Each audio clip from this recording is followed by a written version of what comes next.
Coming up on Kochie's Business Builders, we get the expert word on planning for succession and sale.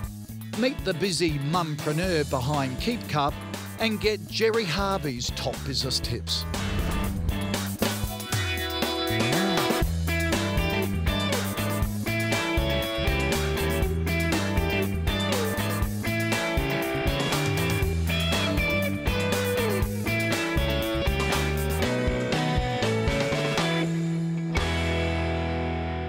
Today we're off to meet the mumpreneur who took her invention from prototype to profitability in just 12 months and helped the environment along the way.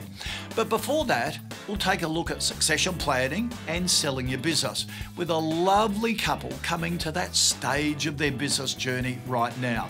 So let's get into some news you can use. Despite ABS data showing Australians retiring earlier, the majority of small business owners say they won't have enough money to retire on. A St George survey found 55% of small business owners don't think they'll be able to save enough for retirement. 1 in 4 say they'll be relying on the government pension in later years. A more worrying trend is that 74% of business owners don't even have a retirement plan in place, and almost half admit they don't have adequate insurance. This is important stuff, so don't be caught short. Put a strategy in place now to build personal wealth outside the business. You'll need it later. Henry and Sandra Gosling came late to small business, waking up in the middle of the night with an idea for coconut yogurt. After successfully setting up and growing their business, they're now thinking about succession. To help them get ready for that next big phase, Natalie Archer from Ben Delta popped by to share her advice. So you've created this outstanding product and brand, Kochie. How did this all start? To cut a long story short, I woke up in the middle of the night in June 2009 at 3 o'clock in the morning, and some from out there said to me, "You should actually make a yogurt out of coconut milk." That's pretty direct feedback. It was exactly. And so I jumped out of bed. I got onto the computer, Googled to see who else was making it. No one else was, except for a little company in America. And from there, I decided that I would actually start experimenting. I had been making the yogurts, and Sandra had been taking them to a yoga class. After 6 months on the kitchen bench, finally I cracked it. I took it to yoga that day, and one of the ladies said, "Oh my God, that's heaven in a mouthful, that stuff." I said, "Right, that's it. That is it. That's the batch, and that's our recipe, and that's what we're doing." And it's an extraordinary story of true invention, which is just amazing. So how has your life changed? I think probably the last 3 months we've actually got to the stage where we're able to take the weekends off. Mm-hmm. We took on a mentor because we felt, especially with the international part of it growing, and we were wearing so many hats, we were running around in circles. So we took on a mentor, and that was a good thing. What have been the greatest challenges so far? Learning to hand over to people who are very capable of doing it. Yeah. And just learning, but hard to do, and just learning to do that, letting go. Mm-hmm. Do you have children? Have they shown any interest in this business? Yes, we've got 6 children. Our mentor said to us, "Have you talked to the children about succession?" And you asked them if they want to be interested in the business, and we said, no, we haven't asked. None of them were really in a position or really had any great aspirations at this stage to come into the business on a managerial level. They're not going to be involved in the short term. I guess the overarching comment I would make about succession is that there is no right or wrong. There is simply the best approach to meet your aspirations as the founders and the owners of this incredibly exciting business that you've created. It's like a child, isn't it? When you create a business like this, particularly when you've actually invented the product, this is something incredibly special about this, is to think about what do we want the future for this business to be? Having the conversation around your personal aspirations, because that's really where succession starts and finishes. After the break, Natalie fine-tunes the succession plan and talks about a business sale.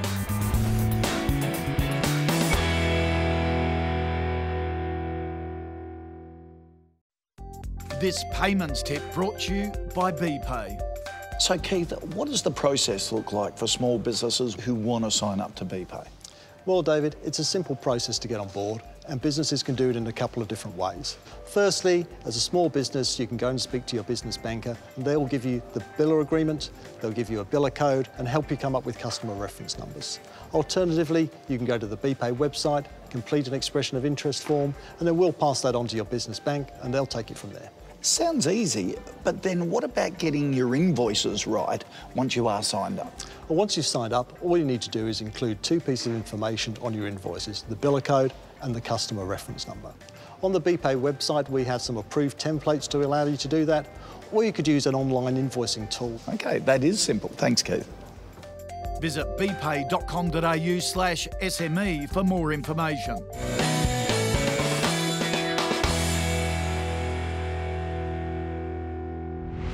The Goslings have grown a very successful business making yoghurt out of coconut milk, but now are ready to take a back seat. Let's hear Natalie's tips for preparing the business for their exit.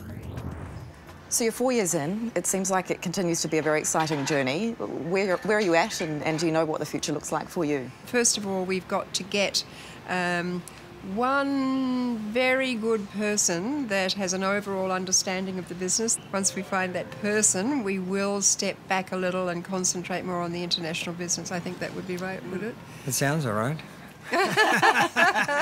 It's always, as you say, it's very difficult to let go. It is. It is. Yeah. That's one of the problems that comes in, is the passion is so high, your arms are across all sides of the business, and then sometimes you reach a point where it feels like it's all or nothing. And you don't need to get to that position now because you've built this wonderful business and you're bringing in new capabilities all the time. People who are used to growing a business to the next level are often very helpful because they know what the systems and processes are going to look like for the business when it's twice the size as it is now. It's great to have multiple succession options. I know you have a large family, and so sometimes that is a potential option in terms of family members wanting to step in, and that's a wonderful thing to create a multi-generational business. Or it might be that you have key talent from within the business who show interest and you might want to develop them over time. But particularly with a business like what you've created, where it's a unique product, you manufacture it, you've got global interest, you absolutely want to understand what is the market value of this business going to be, and who are the buyers likely to be if and when you'd like to realise the ultimate value of it. As business owners, we should always try and run our business as being in what we call investor ready. And that simply means that the business is stable, so we've got good nuts and bolts in terms of cash flow, staff stability, healthy customer relationships. An investor wants to know that when you exit the business, that the business is going to be able to continue as it was. Is that easy to do? No, but it's a really good mindset for us to have, to think about those three things. You're in a wonderful position to think about either nurturing talent from within, bringing more key people in, staying partially involved, or having the option ultimately to be able to actually get out and actually realise the full value of this wonderful asset that you've created. It's always good to have multiple succession options, as Natalie said, and that starts and ends with thinking about what you want the future of the business to be and having a conversation around your personal aspirations. It's such good advice. Well, now it's time for Lessons from Legends, and this week we've got retail giant Gerry Harvey.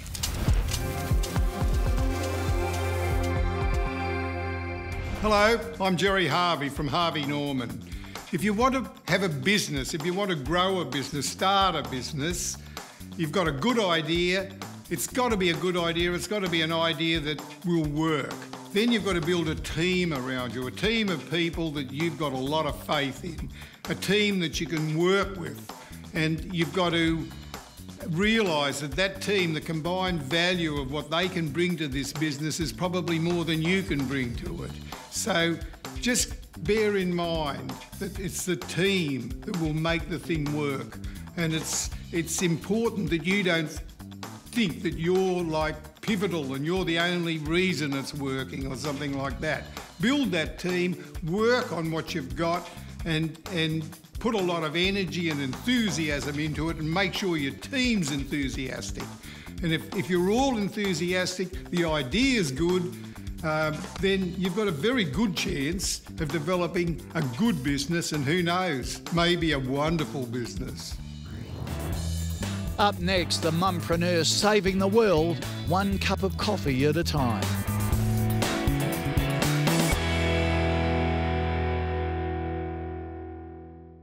This tip is brought to you by Renault, driving small business. When it comes to your small business's vehicle requirements, consider the peace of mind of a solid manufacturer warranty and cap price servicing. In the highly competitive auto market, many manufacturers communicate heavily upon these cost of ownership factors. When it comes to warranty, look for at least 5 years and unlimited kilometres on passenger vehicles and up to 3 years and 300,000 kilometres on light commercial vehicles.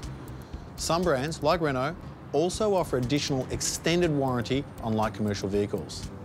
With regards to cap price servicing, find out what's included and check how many services are required per annum and over what kilometre distance. Some brands require 2 services per annum, whilst others only require 1. This can often have you thinking there's a big difference in the servicing costs, when in fact there's very little difference.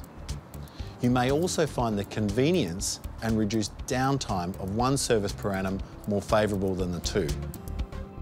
To find out more, visit your local Renault dealer or go to renault.com.au/business.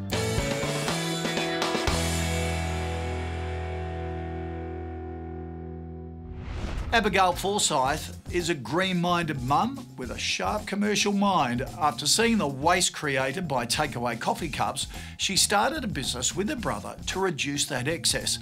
And so the Keep Cup was born.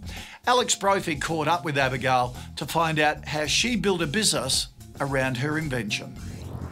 So Abigail, you're saving the earth one coffee at a time. Where'd you get the idea for Keep Cup? I set the business up with my brother Jamie Forsyth, who I've been in business with in a previous business, and we really brought the convenience concept to Melbourne with takeaway coffees and sandwiches that sat on refrigerated shelving.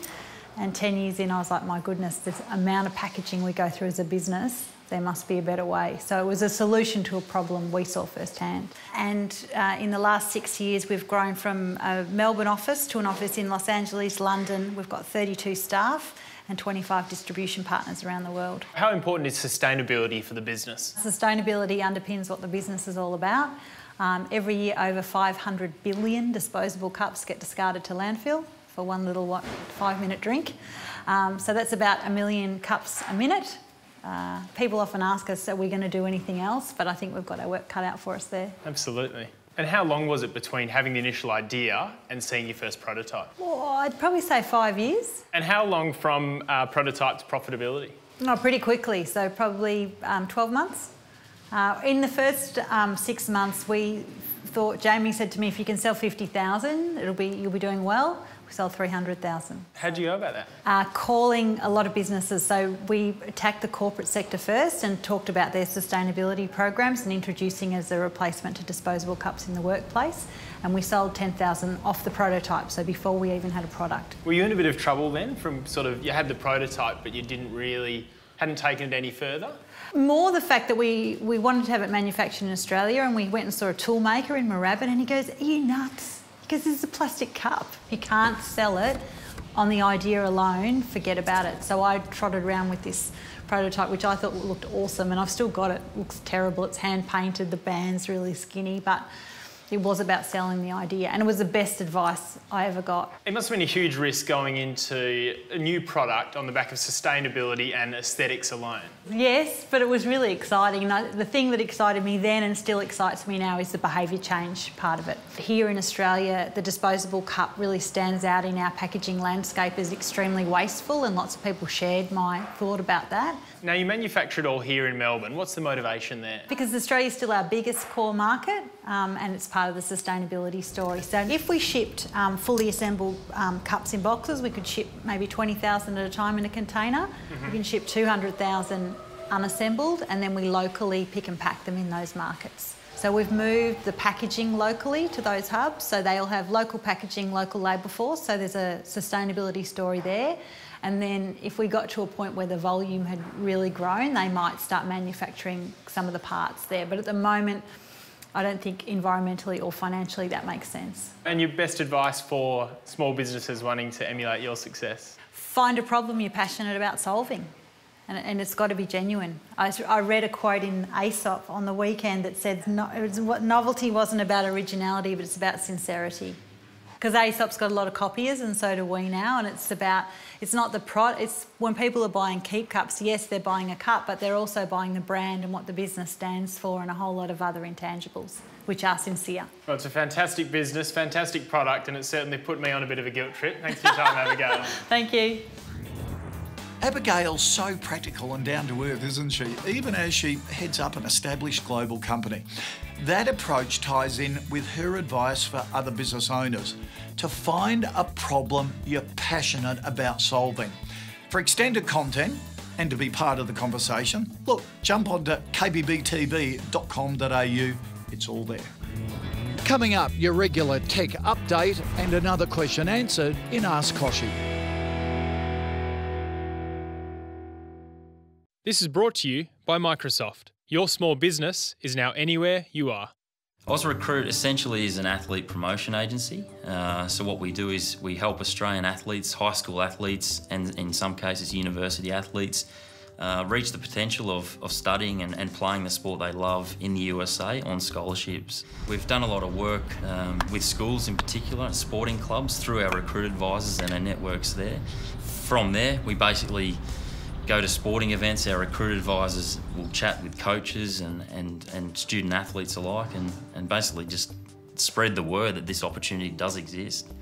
We've grown quite strongly over the last 3 years. I mean, so now currently we have an office in the Gold Coast here in Queensland. We have an office in New Zealand. We have one in Los Angeles, California as well. Communication with my staff right across the globe has been one of the biggest challenges, and the miscommunication and misinformation that gets sent around. From an IT point of view, AusRecruit's initial system that they had was called POP3, and it was quite a dated email system. And it was really good about 10, 20 years ago when people only had one computer. But nowadays people are using 4, 5, 6 devices. So we needed an email system that could give people access to the same email no matter what device they were on and no matter where they were.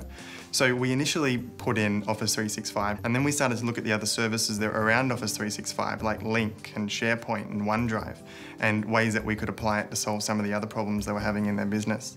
The email capability of the Office 365 just blew me away, both from using handheld devices to computer and that sort of thing, so I was really impressed with that. And it wasn't really until we got into the SharePoint side of things where I really started to be extremely excited about it. It allowed us to communicate, store documents, transfer documents, and even have web discussions, whether it be with staff in the USA or whether it be with families. For the first time, small businesses that we service have access to the same tools that the enterprise users have, and they're on the same platform, they have all the same security and things like that. All our college coaches that are on our network are instantly notified of an athlete when they come onto our programs, which puts us miles ahead.